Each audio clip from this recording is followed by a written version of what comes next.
Merci, bonjour à tous. C'est chouette de voir l'église comme ça. L'église, vous savez, c'est pas juste un rassemblement de personnes. L'église, c'est avant tout, c'est une famille. Et quand on voit ces enfants qui sont là, on se dit, waouh, c'est vraiment comme l'incarnation de l'église. L'église, c'est différentes choses. Vous savez, on dit l'église, c'est un temple, un endroit où on loue, c'est un temple. On dit l'église, c'est aussi, elle a des projets qui avancent. On dit c'est aussi une entreprise. On dit que c'est également le chef de l'armée, on dit c'est Jésus le chef de l'armée, on dit c'est également une armée qui va conquérir. Mais avant tout, l'Église, c'est une famille. Puis vous savez, dans une famille, il y a beaucoup de diversité. Il y a des petits-enfants, il y a des parents, il y a des frères il y a les frères et sœurs des petits-enfants, il y a les oncles, il y a les tatas. Et puis, il y a des familles. Ça, c'est la famille selon le cœur de Dieu. La belle famille qui est magnifique, et Dieu la veut comme ça. Une famille, il a un projet pour la famille qui est magnifique. Et il y a toutes les générations dans la famille. Il y a même, chacun a ses activités. Et il y en a qui travaillent, il y en a qui sont à l'école, il y en a qui sont retraités, et qui est peut-être même là. J'ai la joie aujourd'hui d'avoir une personne qui est là parmi nous, et qui est peut-être même la doyenne ce matin, et qui est une retraitée, une grand-parent, une arrière-grand-parent. Et vous savez, aujourd'hui, c'est un jour particulier également. On n'en a pas trop parlé, on a présenté les enfants, mais on aurait aussi pu présenter les mamans, parce que c'est la fête des mamans. Donc, bonne fête toutes les mamans. Et il y a une maman que je voudrais fêter particulièrement. Si elle se lève, on ne sait pas trop si elle est debout ou assise, parce qu'elle n'est pas très grande. Mais c'est ma maman. Bonne fête, maman. Et bonne fête à toutes les mamans. C'est beau, une famille, vous savez, c'est le projet de Dieu. Et dans une famille, eh bien, ce qui caractérise une famille, c'est qu'on est ensemble, on tient l'un pour l'autre, on se défend mutuellement, on soutient les petits-enfants, on se soutient. Et puis, on se retrouve pour des repas de famille. Chez ma maman, on y va souvent pour des repas de famille.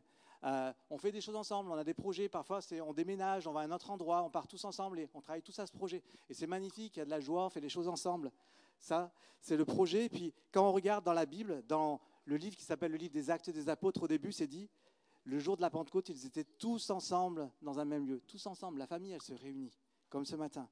Et puis un peu plus loin, il est dit, ils persévéraient dans la communion fraternelle. Et ça, c'est le projet de Dieu pour nous, être une église, une famille, on est ensemble, on persévère à se réunir, à être ensemble. Et puis, voilà, tout serait parfait, tout serait magnifique si la famille, elle n'avait pas juste un adversaire. Et le projet de cet adversaire pour la famille, c'est ça. On a un ennemi, vous savez, et son projet, ce n'est pas quelque chose de magnifique pour la famille.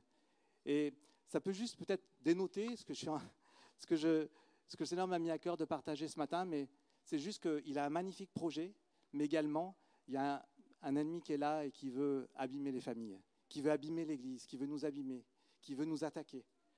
Et juste, avant d'aller plus loin, je propose juste qu'on se tourne vers le Seigneur et qu'on puisse fermer les yeux et puis juste prier pour dire Seigneur, on veut se tourner vers toi, Saint-Esprit, juste pour recevoir ce que tu veux nous communiquer ce matin. Ce matin, il y a quelque chose où tu parles de la famille. Je crois également que tu veux nous mettre en garde, tu veux dire, mais voilà, il y a un adversaire qui est là. La Bible nous met en garde contre le fait qu'il y a l'ennemi de nos âmes qui est là. Et Saint-Esprit, on veut t'inviter pour que tu sois là au milieu de nous et que tu viennes parler au cœur ce matin, tu viennes parler à chacun. Tu viens de nous interpeller à travers tout ce qui va être dit. Je prie pour que chacun puisse recevoir quelque chose ce matin de ta part. Pas de la part de celui qui parle, mais de ta part directement. Au nom de Jésus, je prie pour qu'il y ait une liberté dans ce lieu maintenant, que tout obstacle de la part de cet ennemi justement, soit ôté, que toutes les forteresses de raisonnement puissent tomber maintenant et qu'on soit juste ouvert à ta vérité, Seigneur, à recevoir ce que tu veux nous communiquer ce matin. Amen. Vous savez, il y a on parle d'une maladie, la maladie de notre siècle, c'est quoi? Paul dit, bien, dans les derniers jours, de Timothée 3:1, dans les derniers jours, il y aura des temps difficiles, car les hommes, et je pense les femmes aussi, seront égoïstes, rebelles à leurs parents, aimant le plaisir plus que Dieu. Et Jésus dit la même chose, il dit, bien, dans les derniers temps, parce que l'iniquité sera accrue, l'amour du plus grand nombre se refroidira. Je pense, on peut enlever la slide maintenant juste. Et il y a quelque chose qui devient général dans la société, c'est une certaine indifférence pour les autres, une certaine être centré sur soi, et les familles sont impactées. Et l'Église, qui est une famille, elle est impactée par ce qui est comme cette maladie de notre siècle, l'individualisme. Le fait qu'on vit pour soi. Vous savez, il y a quelques années, quand on se baladait on était à un arrêt de bus, par exemple, les gens, ils attendaient, des fois, ils se parlaient les uns aux autres. Maintenant, à un arrêt de bus, tout le monde est sur son téléphone.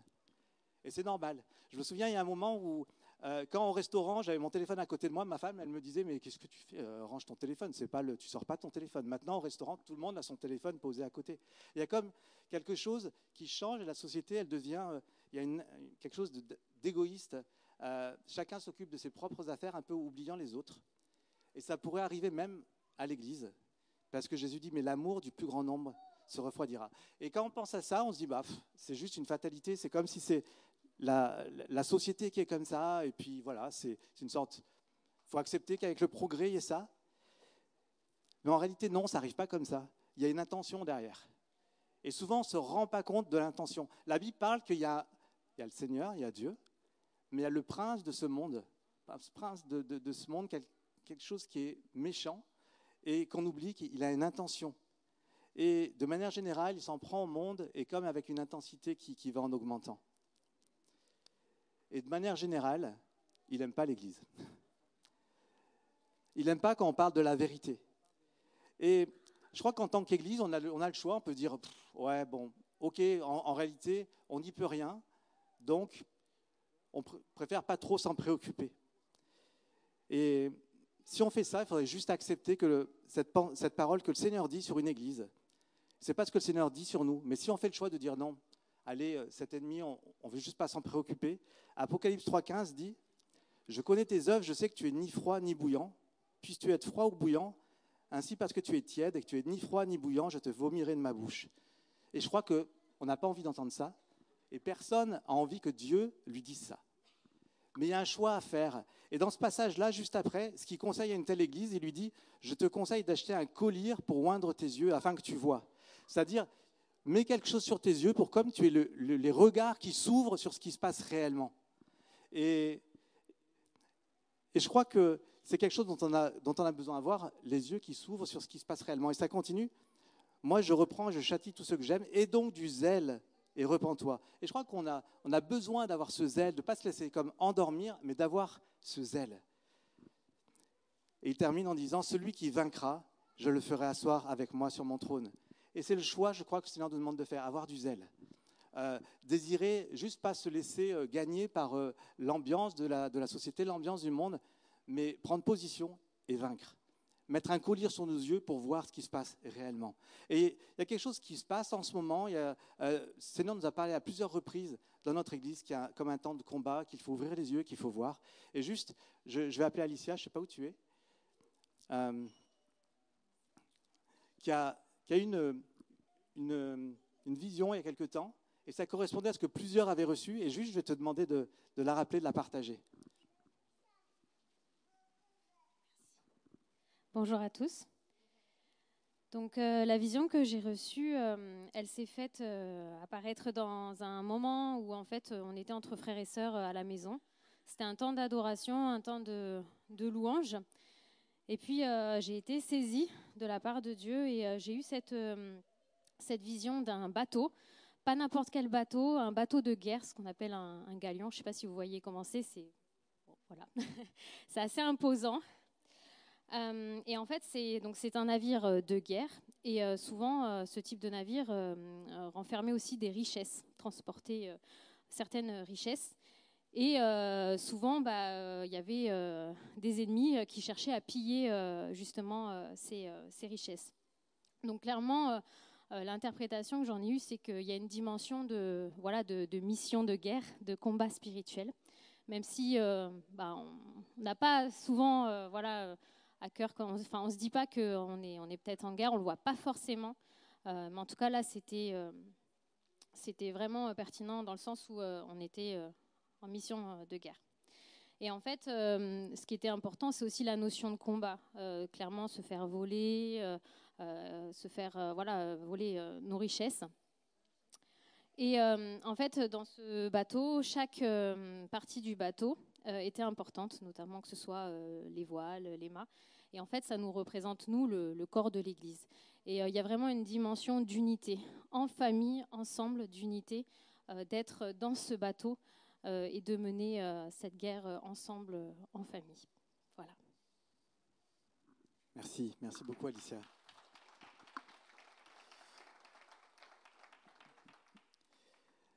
Un bateau de guerre, il y a un combat, l'équipage doit juste, chacun à son poste, se coordonner, comme il nous a dit. Le bateau, il est là, il n'est pas juste là pour faire beau, il est là parce qu'il y a un combat, il est là pour partir à la guerre, et c'est ce que le Seigneur nous montrait. Et ça, il transporte des richesses, et il y a un ennemi qui veut piller, qui ne veut pas que ce bateau vienne le confronter. Et cet ennemi qui est là, eh bien, il a envie de détourner juste le bateau, que les gens ne soient pas à leur poste, que les gens ils soient juste, s'occupent d'autre chose, que le bateau petit à petit, il change de direction. Et pour dire, bon, c'est peut-être un peu bizarre, un peu farfelu, cette pensée du bateau, mais dans le même temps, il y a Sohari qui a reçu la même chose. Elle a fait un songe où elle voyait également un bateau. Et le jour où elle l'a partagé à l'église, ce jour-là, les enfants, ils ont dessiné, ils ont fabriqué des bateaux. Et c'était marrant parce que le Seigneur, à plusieurs reprises, il parlait de la même chose. Et je méditais là-dessus et puis, je ne sais pas pourquoi, je suis tombé sur des notes que j'avais prises il y a un peu plus d'un an. Vous savez, je fais attention aux rêves que je fais depuis quelques années parce que j'ai vu que dans la Bible, il y avait plein de fois des versets qui disent, eh bien, il eut un songe et Dieu lui parla. Et souvent, je ne faisais pas attention, je voyais juste que Dieu avait parlé à la personne, mais je ne remarquais pas qu'il avait eu un songe, un rêve qui venait de Dieu. Et j'ai décidé de commencer à noter les rêves que je faisais, qui étaient vraiment, qui me percutaient. Et je vous encourage à faire pareil parce que Dieu parle réellement, régulièrement, par l'intermédiaire de rêves. Et je regarde, et dans un songe, alors si je fais un songe et que je vous le raconte, et puis ça parle de grands vents, des choses comme ça, non, ça ne vient pas de Dieu, ne m'écoutez pas, parce que la nuit, ma femme, qui est maintenant ménopausée, elle a des bouffées de chaleur, et elle met un ventilateur, et il y a un grand vent toute la nuit sur moi, donc si je fais ce genre de songe, ça vient sans doute du ventilateur. Mais dans ce songe, eh bien, il y avait un bateau, justement. Et ça m'a rappelé quand j'ai entendu ces paroles, notamment celle de Alicia, un bateau qui était là, mais c'était il y a plus d'un an, et on essayait, en tant que le bateau c'était l'église, on essayait de le manœuvrer, et puis on n'arrivait pas, on tournait trop, ou alors on était entraîné dans un courant un peu plus rapide. Et il y avait quelqu'un qui était comme un examinateur qui nous regardait, et cette personne, ça symbolisait Dieu, le Seigneur, qui nous regardait, et puis il était un peu amusé, il savait que c'était un temps de préparation pour nous, un temps de préparation.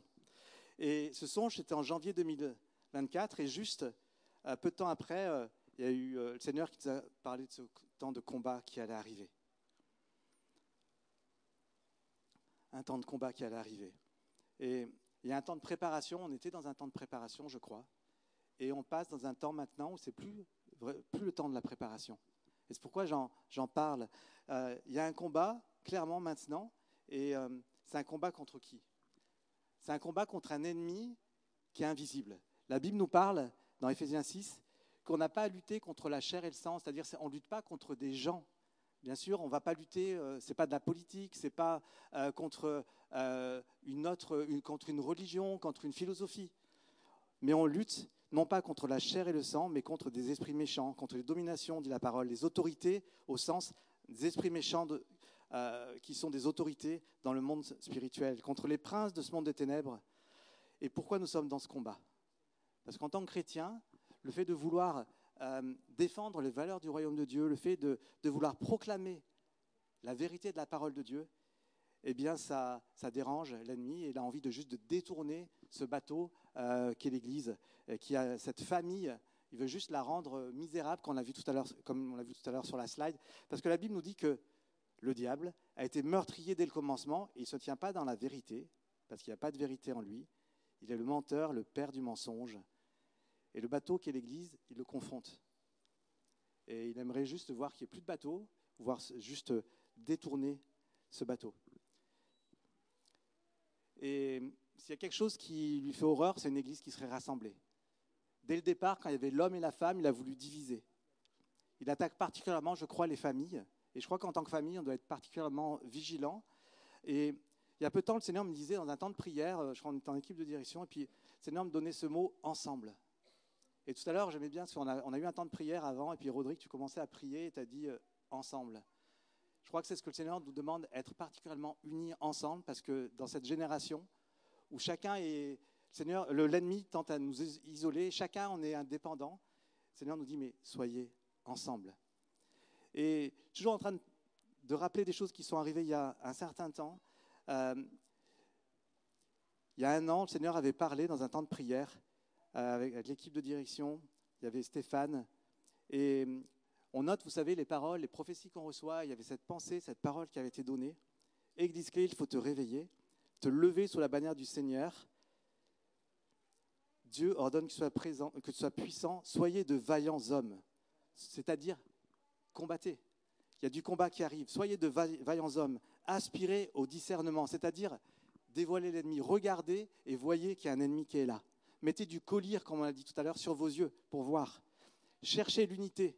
C'était la pensée qui avait été reçue. Cherchez l'unité car un combat est en cours. Et c'était le début de cette saison de combat. Et j'insiste là-dessus. Pourquoi j'insiste là-dessus? Parce que moi-même, je prends conscience de la mesure du combat dans lequel nous sommes en train d'entrer, dans lequel nous sommes entrés. Je prends conscience, et je crois qu'on n'a pas tous pleinement conscience de cela. Et si le Seigneur nous en parle ce matin, je crois que il veut juste nous rappeler qu'il y a une réalité, des réalités spirituelles qu'on ne voit pas, un combat qui est là, et l'enjeu, c'est nos vies. Quand je suis devenu chrétien, dans ma chambre, ma sœur était là, et elle a prié pour moi. C'est comme ça que je suis devenu chrétien, parce qu'il se passait quelque chose d'occulte, quelque chose qui était là et qui attaquait. Et j'avais même du mal à y croire, parce que moi j'étais déjà dans l'informatique et j'étais très rationnel. Mais là, il y avait quelque chose qui était méchant, qui était là. Et ma sœur a prié pour moi, elle a pris autorité. Et il y avait un combat qui était là. Je voyais qu'il y avait une puissance mauvaise, et ma sœur qui était convertie depuis quelques années, il y avait une puissance avec elle. Il y avait un combat déjà. Et l'enjeu de ce combat, ce qui me faisait peur, c'est que je me disais, mais l'enjeu de ce combat, quand elle a prié pour moi, je savais que c'était ma vie. Et je crois que l'enjeu du combat ce matin, l'enjeu du combat dont je parle, c'est nos vies, c'est nos familles, c'est nos églises. Il y a un enjeu véritable, et des fois, juste, on ne s'en rend pas compte. Et la Bible, elle dit, dans 2 Timothée 2,4, un soldat qui combat, il ne s'embarrasse pas des affaires de la vie. Et normalement, nous, en tant que soldats de Jésus, encore une fois, pas physiquement, mais spirituellement, en tant que soldat de Jésus, on ne devrait pas s'embarrasser des affaires de la vie, on devrait être focalisé en disant « mais je m'entraîne, je suis focalisé sur le Seigneur ». Mais un soldat, quand il ne voit pas la guerre, quand la guerre lui semble loin, quand il se dit « mais de toute façon, là, on est en paix, on est en sécurité », c'est comme si on n'a pas conscience. Et on se dit bah, « on est des soldats, mais il n'y a pas réellement besoin de s'entraîner, ça va ». Et ça m'a rappelé, en pensant à ça, ça m'a rappelé une vieille histoire. Il y a des années en arrière, j'étais à Lille, et à cette époque-là, vous vous souvenez, en Afrique du Sud, il y avait ce qu'on appelait l'apartheid. Je ne sais pas si ça parle à tout le monde, c'est ce que c'est l'apartheid en Afrique du Sud à l'époque. C'était qu'il y avait une séparation entre ceux qui étaient blancs et ceux qui étaient noirs. Les blancs avaient tout, ils habitaient dans des belles villes, et les noirs habitaient dans des ghettos, dans des bidonvilles, ils n'avaient rien, et juste ils servaient les blancs. C'était du racisme et de l'apartheid. Tout était séparé. Il y avait les blancs d'un côté, même dans le bus, et les noirs avaient d'autres entrées, avaient d'autres bus, etc. Et quand j'étais à Lille, il y avait une jeune fille qui venait d'Afrique du Sud. C'était une jeune fille blanche qui venait donc d'une belle famille. Elle était sympa, elle était venue dans notre église. Et on avait un pasteur qui était impliqué là-bas, qui est allé plusieurs fois, parce qu'il prêchait l'action sociale, il est allé plusieurs fois en Afrique du Sud. Et il nous montrait un documentaire qui parlait de l'Afrique du Sud. Et il y avait cette jeune fille qui était là, qui venait d'Afrique du Sud. Et ce documentaire dénonçait l'apartheid. Et cette jeune fille, elle regardait, elle disait « mais non, c'est pas comme ça dans mon pays ». Elle découvrait que dans son pays, il y avait l'apartheid, que les Noirs il y avait une ségrégation. Parce que dans son pays, en fait, pour pas choquer à l'époque, pour ne pas choquer les Blancs qui avaient une certaine sensibilité, eh bien, à côté des bidonvilles, on construisait des grands murs pour que quand on passait en voiture, on ne voyait pas les bidonvilles.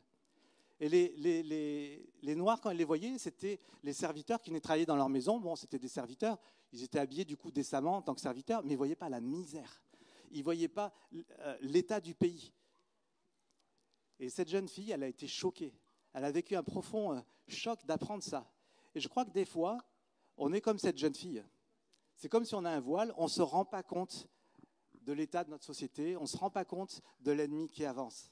Et il y a besoin d'une prise de conscience. Et je crois qu'on dit que des fois, la plus grande victoire du diable, c'est de passer inaperçu. Juste de dire, mais non, les choses, ça arrive tout seul, c'est comme ça. Et il y a un temps de combat, c'est arrivé aussi dans l'évangile, c'est arrivé à Pierre. Jésus dit à Simon-Pierre, il lui dit, dans Luc 22, 31, « Simon, Simon, Satan vous a réclamé, donc toi, Pierre, et puis les autres disciples, pour vous cribler comme le froment. Il vous a réclamé pour vous cribler comme le froment. Mais j'ai prié pour toi afin que ta foi ne défaille point. » Jésus lui dit, « Satan t'a réclamé, mais toi, tu n'as rien vu. Satan veut te cribler, mais toi, tu n'as rien vu. » Et la guerre, elle est réelle, même si on ne la voit pas. Et c'est régulier dans l'histoire. Pearl Harbor, vous connaissez 1941, le 7 décembre 1941. Les États-Unis ils étaient tranquilles, ils n'étaient pas en guerre, il y avait la guerre en Europe, mais eux, ils n'étaient pas en guerre. Et puis d'un seul coup, il y a les Japonais qui les attaquent et qui coulent plusieurs de leurs bateaux de bâtiments de guerre par surprise. Parce qu'il y avait une guerre, ils ne savaient pas qu'ils avaient un ennemi. Ils ne savaient pas qu'ils allaient être attaqués. Et des fois, c'est la même chose. En tant que chrétien, on a un ennemi et on ne se rend pas compte, on se croit en paix, en sécurité. Et en réalité, il y a un ennemi qui est là et qui veut nous attaquer. Quand il y a quelque chose d'important, l'ennemi se lève et attaque. Le livre de Néhémie, j'aime bien ce livre. Le livre de Néhémie dans la Bible, il raconte que Néhémie, un homme de Dieu, il a été touché par le Seigneur en voyant l'état des murailles de Jérusalem, qui était la ville du peuple de Dieu, la capitale du peuple de Dieu. Et il voit que les murailles sont rasées, sont détruites. Et il est touché par ça et il parle à tous les chefs du peuple et il dit, mais regardez dans quel état sont les murailles. Et tous les chefs du peuple se disent, levons-nous et bâtissons. On va rebâtir les murailles. Et la Bible nous dit, à ce moment-là, ça ne plaît pas à l'ennemi. Les ennemis, Sanballat, Tobija et Geshem, ça représente en même temps comme des entités spirituelles. C'était les ennemis. Eh bien, ils se moquèrent de nous, nous méprisèrent et ils dirent, que faites-vous là ? Et un peu plus loin, ils disent, ils furent en colère, très irrités, alors que les travaux de reconstruction de la muraille démarraient. Et ils disent, à quoi travaillent ces Juifs impuissants ? Les laissera-t-on faire ? Qu'ils bâtissent seulement, si un renard s'élance, il renversera leur muraille de pierre. C'est comme si, quand on a un projet qui vient de Dieu, ça dérange l'ennemi. Quand tu construis quelque chose d'important, l'ennemi veut t'arrêter. Et c'est Tobija, c'est, je ne sais plus les noms, Sanballat, Geshem, c'est comme ça symbolise des ennemis dans ta vie qui veulent venir arrêter les projets que tu as, les choses que tu veux construire, qui viennent comme arrêter les projets que l'Église a, en disant, mais qu'est-ce que vous faites ? Et si on n'est pas vigilant, on se fait voler les choses. Et dans mon travail, il y a des années en arrière, à un moment, c'était comme la construction de ma petite entreprise que j'avais lancée. Et puis, il y avait un appel d'offres, on était spécialisé sur quelque chose, il y avait un appel d'offres qu'on avait remporté. On était content parce que c'était le début de l'entreprise. Et il y avait une grosse entreprise qui n'était pas contente. Parce qu'on marchait un peu sur ses plates-bandes. Et le responsable de ce projet dans cette grosse entreprise, très grosse entreprise, m'appelle et puis il me dit, mais vous prenez pour qui ? Qu'est-ce que vous faites à avoir répondu à cet appel d'offres et avoir gagné cet appel d'offres ? Vous prenez pour qui ? Et ça me rappelait exactement ce passage du livre de Néhémie. Il m'a dit ce qu'on va faire. Nous, on a une armée d'avocats. Cet appel d'offres, on va le rendre caduc. Normalement, ce n'est pas possible. Il est fait, il est signé, mais on va trouver la faille, on va le rendre caduc. Et puis, l'appel d'offres devra être refait. Et puis là, d'autres vont se présenter et vous ne serez pas pris. Et votre boîte, elle va couler. Et moi, j'étais un peu abasourdi quand j'entends ça, parce que c'est comme des paroles de malédiction, exactement comme dans Néhémie. Mais qu'est-ce que vous faites ? Vous croyez que votre muraille elle va tenir ? Là, mais on va la renverser. Un renard, il la renverserait. Et effectivement, leur armée d'avocats s'est levée. ils ont rendu caduque l'appel d'offres, et l'appel d'offres a été refait 1 an après, on a perdu 1 année. Mais j'avais des amis chrétiens, ce qu'on appelait les craps, et on a prié ensemble, Rodrigue et d'autres amis, on a prié ensemble, et puis on a gagné une 2e fois cet appel d'offres. Merci Seigneur.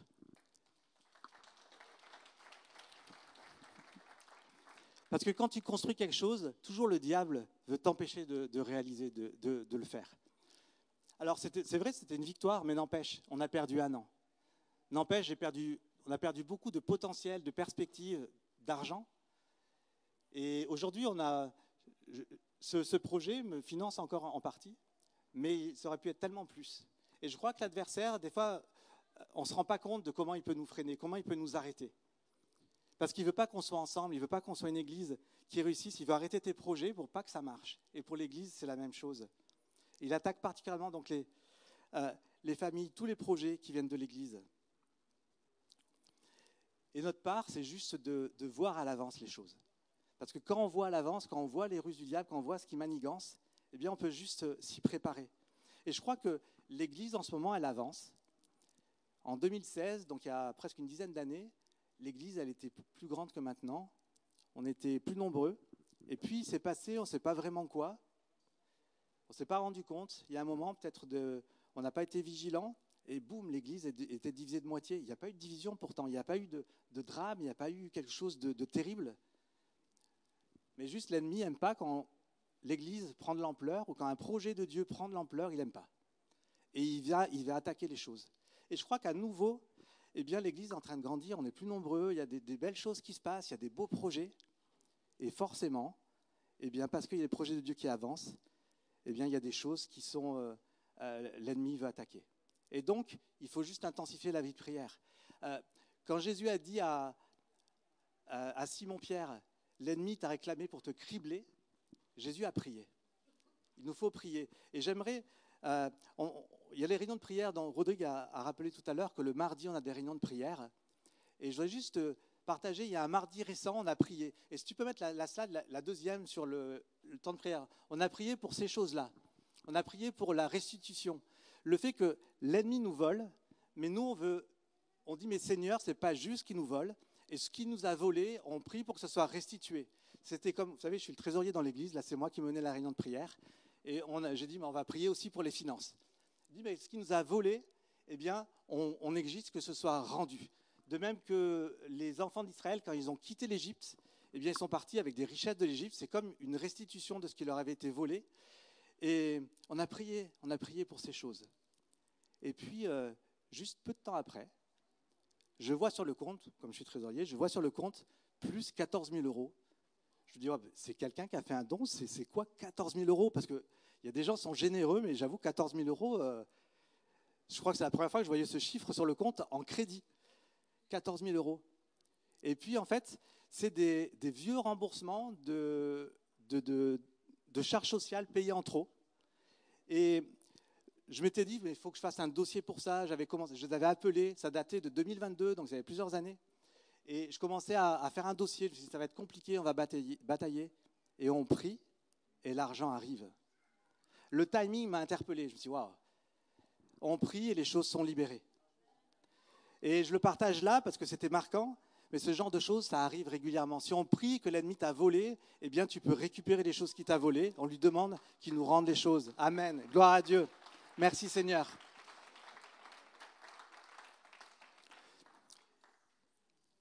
Discerner.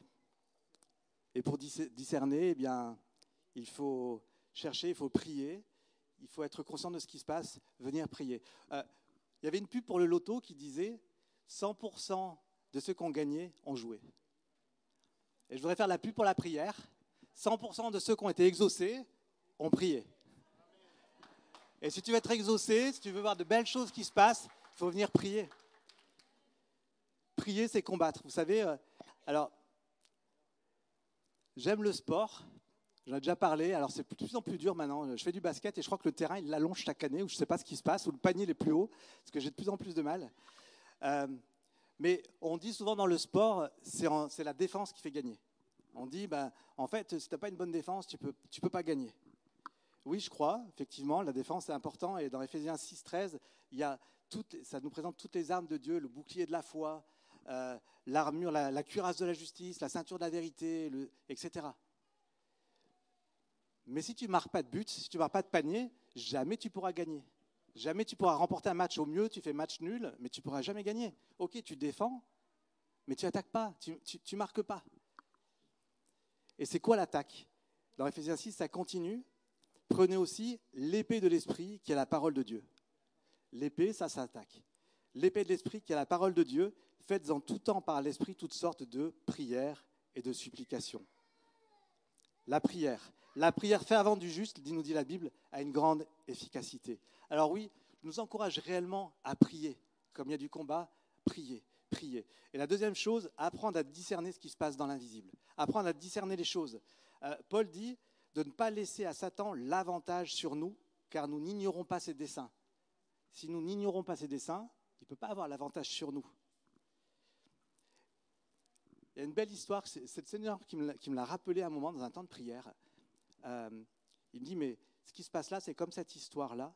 Ce que je veux pour vous, c'est comme cette histoire-là. Et il m'a rappelé ce qui s'est passé. Je reviens encore à la Seconde Guerre mondiale. En 1940, vous savez, il y avait ce qu'on appelait la bataille d'Angleterre. Les Allemands, ils arrivaient avec leurs avions, leurs bombardiers, et ils voulaient bombarder l'Angleterre. Mais ils étaient embêtés parce que quand ils arrivaient, ils disaient, mais waouh, les Anglais, ils ont une super défense parce que les chasseurs anglais sont toujours là pour venir bloquer nos bombardiers. Ils arrivaient toujours dans le bon timing. Et ils ne comprenaient pas, ils ont mis du temps à comprendre. Mais les Anglais, ils avaient mis au point un nouveau système de radar.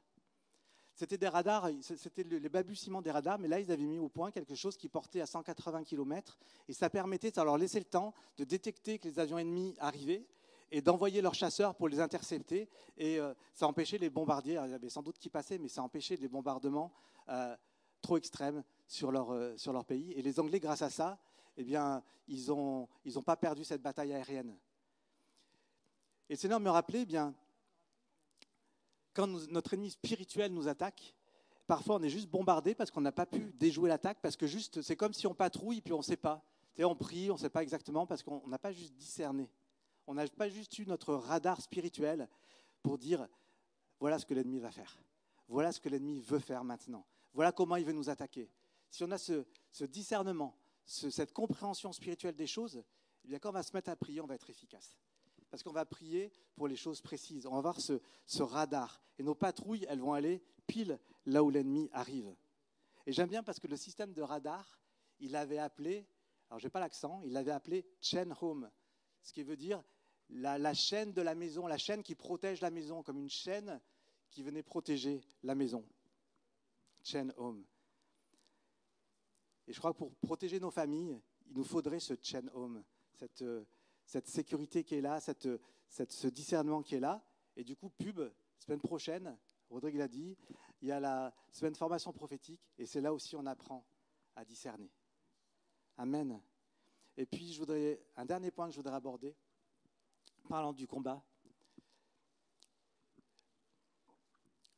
Dans le sport, pour gagner aussi, il ne suffit pas d'attaquer, de mettre des buts. Il faut une bonne condition physique si on veut mettre des buts. Il faut être en forme. Et si on fait l'allégorie avec la marche avec Dieu, être en une bonne condition physique, si on veut gagner, eh bien c'est comme s'il faut être plus près de Dieu. On parlait de monter plus haut, il faut que juste notre niveau spirituel monte plus haut. Il faut que notre foi, elle augmente. Et comment on peut faire ces choses-là? Vous savez, je vois qu'on a le monde qui nous influence beaucoup. Et la Bible dit, d'où vient notre foi? La foi vient de ce qu'on entend, Romains 10, et ce qu'on entend vient de la parole de Christ. Il y a une foi qui vient de ce qu'on entend. Mais quand on va à notre travail le matin, on entend les gens qui râlent sur le patron, on entend les collègues qui ne sont pas satisfaits, on entend, alors c'est les gars surtout, les plaisanteries un peu en dessous de la ceinture. Les filles, je ne sais pas ce que c'est vos plaisanteries, mais les gars, c'est beaucoup ça. Et puis on rentre à la maison, puis on regarde une série, puis cette série, le gars, on lui a fait un sale coup, puis il veut se venger. Et puis quand on regarde la série, on dit « Ouais, vas-y, venge-toi ». Et puis on est content qu'il se venge, et puis il y a plein de morts. Et on dit « Ouais, il le méritait ». Et puis on est méchant avec les autres, et puis on a de la haine parce que l'autre, il était trop méchant. Et puis le héros, il n'est pas bon, mais on aime le héros quand même. Et puis, ces choses qu'on entend, c'est comme si on les ingurgite, et on ne s'en rend même pas compte. Sur les réseaux sociaux, il y a des vidéos, vous avez peut-être déjà vu comment être en meilleure santé. Ils disent, mais faites attention à ce que vous mangez. Pour être en bonne santé, ne mangez pas n'importe quoi. Et c'est la même chose. On ingurgite des choses, alors que la foi vient de ce qu'on entend. On ingurgite des choses qui nous éloignent de Dieu, qui nous éloignent de la foi. Et c'est comme si on met notre foi dans des choses qui sont totalement étrangères à Dieu, des choses qui sont à l'opposé de ce que dit la parole. Mais on n'en a même plus conscience. Quand tu vas à l'école, tu apprends des choses qui t'éloignent de Dieu. Et tu es tellement abreuvé de ça que tu trouves c'est normal et tu finis par croire ces choses. Je ne sais pas si des fois, j'ai pris conscience que je regardais les informations à la télé. Si tu regardes toujours la même chaîne de télé, il y a des chaînes, vous savez, d'informations en continu. Si tu regardes toujours cette chaîne d'informations, tu vas finir par croire tout ce qu'ils disent. Et j'avais une grand-mère qui disait « Ah ben oui, ça doit être vrai, ils l'ont dit à la télé ». Et on a ce réflexe, tellement on l'a entendu. C'est un peu comme les tubes de musique. Vous savez, les tubes, leur stratégie, c'est pas parce qu'une musique est un tube qu'on l'entend souvent. C'est parce que l'on entend souvent que ça devient un tube. Il y a une stratégie, il le passe. Et au bout d'un moment, on dit « Ouais, génial cette musique », parce qu'on l'entend tout le temps et on finit par aimer. Ce qu'on entend tout le temps, on finit par apprécier, par tolérer et par adhérer.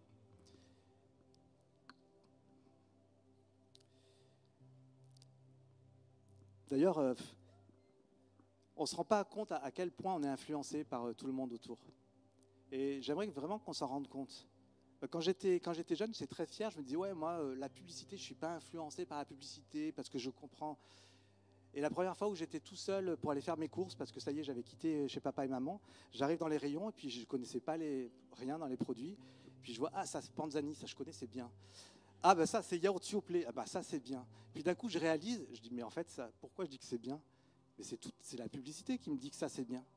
Et je me suis rendu compte à quel point j'étais influencé alors que moi j'étais fier. Je dis, mais non, moi ça me touche pas. Mais c'est obligatoire, le monde, quand tu écoutes, quand tu passes du temps, ça t'influence. Et c'est la vision de Alicia tout à l'heure.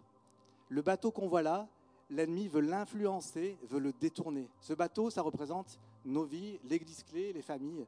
Et l'ennemi veut juste le détourner, l'entraîner ailleurs, nous influencer. Et il y arrive.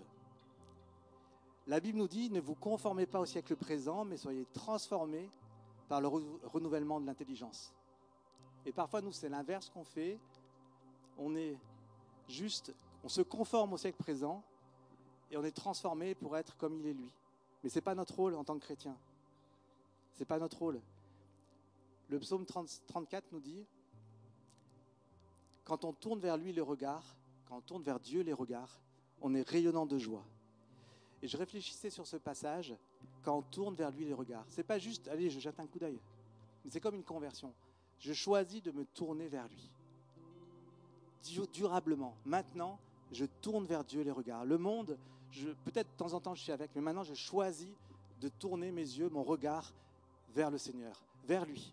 Et là, d'un seul coup, je redeviens la famille qu'on a vue en premier, la belle famille, la famille qui est selon le plan de Dieu, parce que c'est lui qui est ma source. Je tourne vers lui mes regards, c'est un choix. Et je ne me laisse pas influencer parce que je ne prends pas tout mon temps avec les choses qui sont étrangères à Dieu.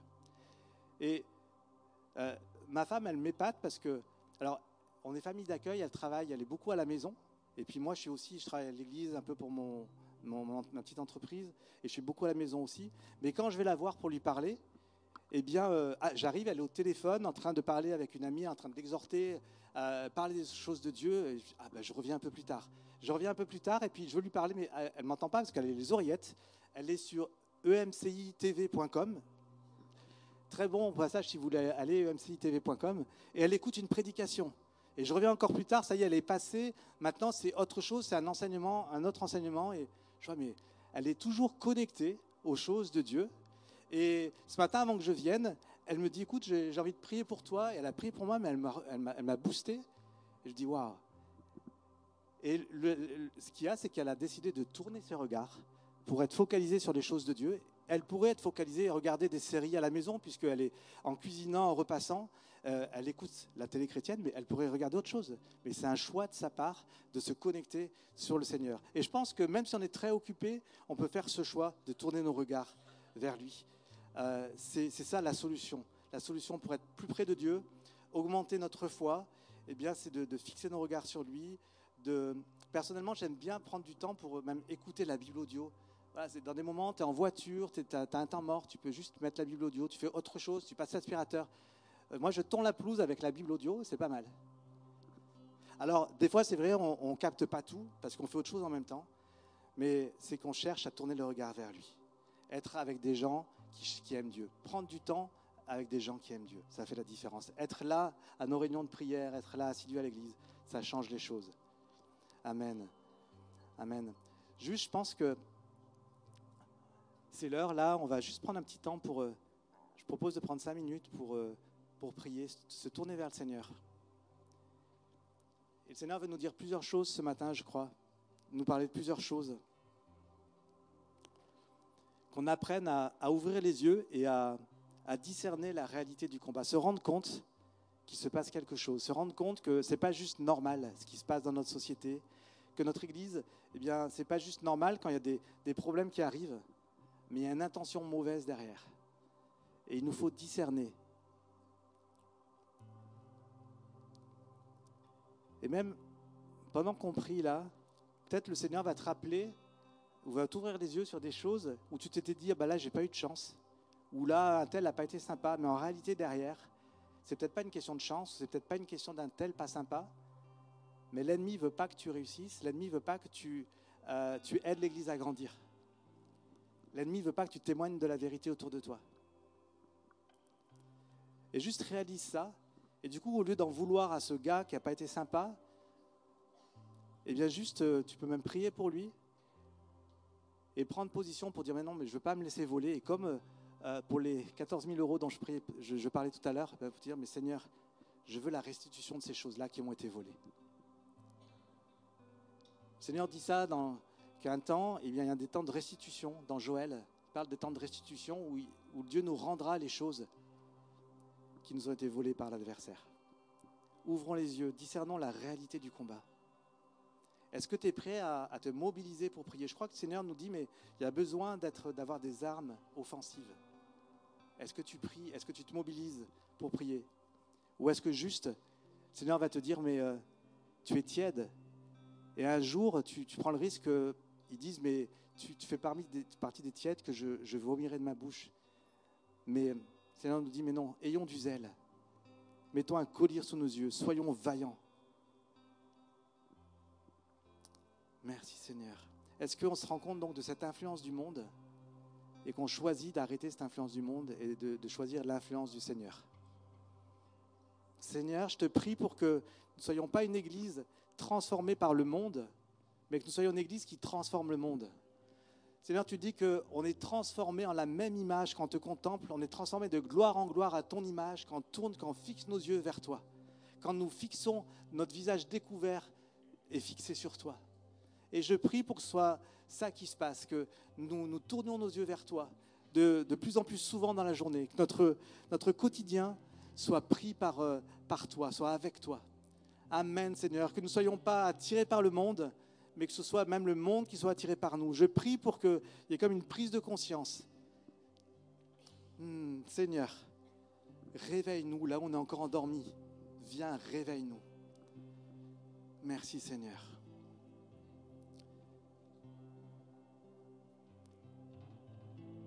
Juste restons en prière. Restons dans l'écoute. Je crois que le Seigneur veut parler aux uns aux autres, veut te parler. Qui est comme pour qu'il y ait cette prise de conscience. Merci Jésus. Viens Saint-Esprit. Le Saint-Esprit, c'est le chef de la mission. Celui qui fait que la volonté du Père s'opère réellement. Et c'est notre allié, il est avec nous. Viens Saint-Esprit. Parle-nous de la réalité du combat. Viens Saint-Esprit.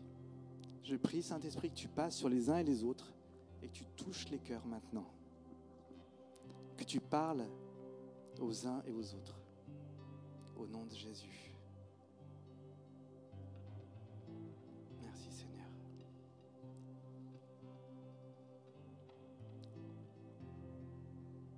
Tu révèles des choses, tu révèles la stratégie de l'ennemi et tu nous réveilles, Seigneur. Tu nous secoues. Réveille-toi, toi qui dors. Tu nous fais ouvrir les yeux. Tu nous fais comme voir dans l'invisible. Tu donnes à tes enfants cette capacité de comprendre les choses, de discerner les choses. Tu veux donner à tes enfants une pensée spirituelle. Il dit que l'homme spirituel juge de tout. L'homme charnel, il ne peut pas comprendre les choses de Dieu, mais l'homme spirituel comprend. Et il peut voir, il peut comprendre, il peut marcher avec le Saint-Esprit. Alors viens, Saint-Esprit. On ne veut pas laisser nos enfants, nos petits-enfants, tomber dans les pièges de l'ennemi et être pris par le monde. Et nous prions pour que nos familles soient gardées, nos familles soient protégées.